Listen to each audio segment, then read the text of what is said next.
السلام علیکم ورحمۃ اللہ وبرکاتہ۔ بسم اللہ الرحمن الرحیم۔ حضرت ایوب علیہ السلام، قرآن کریم میں جن عظیم پیغمبروں کا ذکر آیا ہے ان میں حضرت ایوب علیہ السلام بھی ہیں۔ حضرت ایوب علیہ السلام کی جہاں بہت سی خصوصیات تھیں، ان میں ایک بہت اہم اور خاص خصوصیت ان کا صبر تھا۔ ان کے صبر کا یہ حال تھا کہ صبر ایوب ایک محاورہ بن گیا ہے۔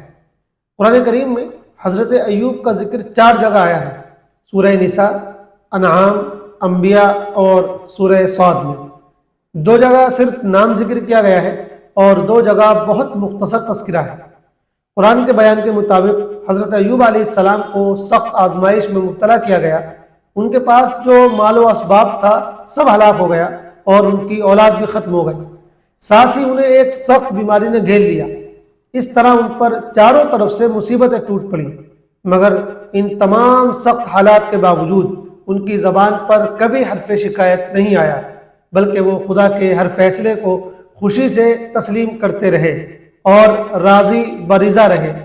قرآن نے کہا ہے، اِنَّا وَجَدْنَاهُ صَابِرًا نِعْمَ الْعَبْدُ إِنَّهُ أَوَّابٌ، بے شک ہم نے اس کو صابر پایا، وہ کتنا اچھا بندہ ہے، بلا شبہ وہ خدا کی طرف بہت رجوع کرنے والا تھا۔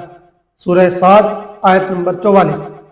قرآن نے یہ نہیں بتایا ہے کہ حضرت ایوب کون سی بیماری میں مبتلا ہوئے تھے، نہ ہی کسی صحیح حدیث سے اس کا پتہ چلتا ہے۔ اس لیے عوام میں یہ جو مشہور ہے کہ ان کے بدن میں کیڑے پڑ گئے تھے، یہ بے سر پیر کی روایت ہے۔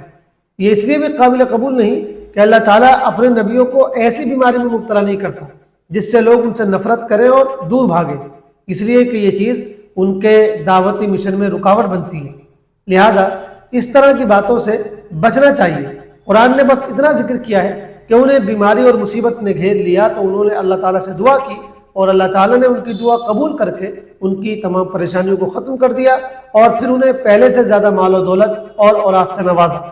قرآن سے یہ بھی معلوم ہوتا ہے کہ اللہ تعالیٰ نے ان کے پیر کی ٹھوکر سے ایک چشمہ جاری کیا جس میں غسل کرنے سے ان کی جسمانی بیماری دور ہو گئی اور جس کا پانی پینے سے ان کی اندرونی کیفیت بھی ٹھیک ہو گئی۔ اس لیے بس اسی پر اکتفا کرنا چاہیے۔ انبیاء کے بارے میں بے سر پیر کی روایتیں بیان کرنے سے پوری طرح احتراز کرنا چاہیے۔ حضرت ایوب علیہ السلام کی زندگی کے بارے میں مستند معلومات بہت زیادہ نہیں ملتی ہیں۔ روایت سے اندازہ ہوتا ہے کہ ان کا زمانہ حضرت عیسیٰ علیہ السلام سے تقریباً 1300-1400 سال پہلے کا ہے۔ وہ عرب کے ایک علاقے سرزمین عوض کے باشندے تھے اور وہیں دعوت و تبلیغ کا کام کرتے تھے۔ حضرت ایوب کی زندگی کے حالات سے ہمیں بہت سے سبق ملتے ہیں، جن میں سے چند یہ ہیں۔ نمبر 1، اللہ تعالیٰ اپنے نیک بندوں کے درجات بلند کرنے کے لیے انہیں بھی سخت آزمائش سے گزارتا ہے، بلکہ صحیح احادیث سے ثابت ہے کہ انبیاء کی آزمائش عام لوگوں سے زیادہ ہوتی ہے۔ قرآن نے کئی نبیوں کی آزمائش کا ذکر کیا ہے۔ حضرت یونس کو مچھلی کے پیٹ میں قید کروایا گیا، حضرت یعقوب سے ان کے لخت جگر کو دور کروایا گیا اور حضرت ایوب کو سخت بیماری میں مبتلا کیا گیا، مگر سب نے صبر کیا اور زبان پر ایک حرف بھی شکایت کا نہیں آیا۔ آج ہم لوگوں پر ذرا سی مصیبت آ جاتی ہے تو بے صبری کا مظاہرہ کرنے لگتے ہیں۔ نمبر 2، کسی پر مصیبتیں دیکھ کر یہ نہیں سمجھنا چاہیے کہ اس نے ضرور کوئی گناہ کیا ہے جس کی پاداش میں اسے یہ سزا ملی ہے۔ ممکن ہے کہ اللہ تعالیٰ نے اس کے درجات بلند کرنے کے لیے اسے کسی بیماری میں یا مصیبت میں مبتلا کیا ہو۔ نمبر 3، انسان کا اصل امتحان اس وقت ہوتا ہے جب اس پر کوئی مصیبت آتی ہے۔ اس وقت دیکھا جاتا ہے کہ وہ خدا کے فیصلے پر دل سے راضی ہے یا نہیں۔ آسائش و آرائش کے موقع پر شکر گزار بننا آسان ہے، لیکن مصیبت کے وقت صابر بنے رہنا مشکل ہے، مگر اسی سے انسان کا پتہ چلتا ہے کہ وہ اللہ کے فیصلوں پر کس قدر راضی ہے۔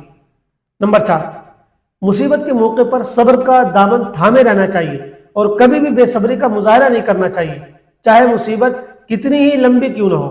حضرت ایوب بھی کئی سال، بعض روایت کے مطابق 3، بعض کے مطابق 9 اور بعض کے مطابق 18 سال مصیبت میں مبتلا رہے، مگر کبھی صبر کا دامن نہیں چھوڑا۔ عموماً انسان مصیبت کے ابتدائی دنوں میں تو صبر کا دامن تھامے رہتا ہے، لیکن جیسے جیسے مصیبت کے دن طویل ہوتے جاتے ہیں اس سے اس کے ہاتھ سے صبر کا دامن چھوٹتا چلا جاتا ہے۔ حضرت ایوب کی زندگی ہمیں سبق دیتی ہے کہ چاہے مصیبت کتنی طویل کیوں نہ ہو جائے، صبر کا دامن نہیں چھوڑنا ہے۔ نمبر 5، جب بندہ صبر کرتا ہے اور خدا کی طرف رجوع کرتا ہے تو اللہ پاک اس کی پریشانی ضرور دور کر دیتا ہے، گو کہ اس میں کبھی وقت بھی لگ جاتا ہے۔ انبیاء اکرام کی زندگیاں اس کی دلیل ہے اور اس پر گواہ ہیں۔ نمبر 6، قرآن کے اشاروں سے پتہ چلتا ہے کہ حضرت ایوب کی بیماری کے طویل دنوں میں ان کی بیوی نے ان کی بڑی خدمت کی اور وفاداری کا حق نبھایا۔ اس سے سبق ملتا ہے کہ شوہر بیوی کا رشتہ بڑا گہرا رشتہ ہوتا ہے۔ اس رشتے کا حق یہ ہے کہ ایک دوسرے کا اس وقت بھی ساتھ نبھایا جائے جب دونوں عافیت سے ہوں، اور اس وقت بھی ایک دوسرے کا خیال رکھا جائے جب دونوں میں سے کسی ایک پر کوئی مصیبت یا بیماری آ جائے۔